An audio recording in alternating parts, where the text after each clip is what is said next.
my story was a simple one. Lost my father about 3-4 years ago. And as the firstborn, you step up. So your family needs you. I have a young family myself. Mom and siblings on one side, my young family on the other. 2020, 2021, 2022, try to stabilize, get everything going. So lost my father 1 month, lost a really good uncle the following month, lost my job.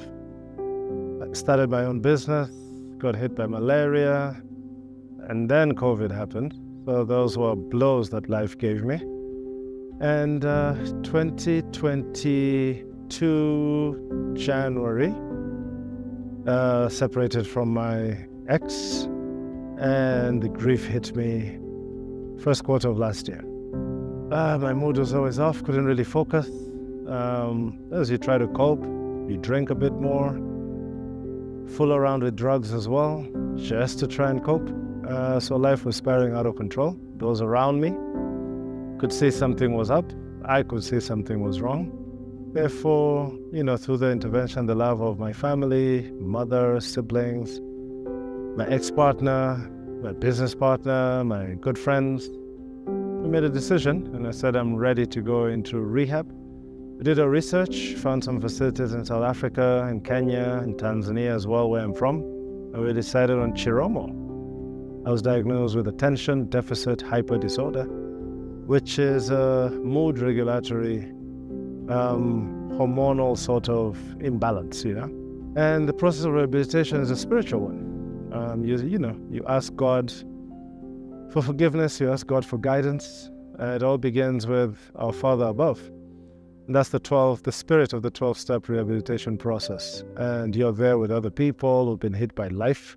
So while others look at you as addicts, and addiction recovery is mostly alcohol and drugs, that's what always takes the news.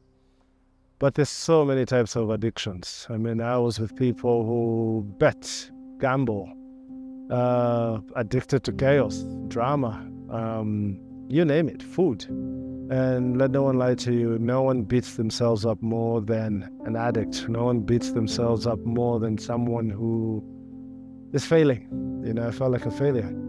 I think I'd disappeared from the church for about 10 to 15 years, only to realize in rehab that God never left me. I left him. I was ashamed in front of him. And as I slowly rediscovered the power of prayer through Pastor Fred, through this community, this church, Karura.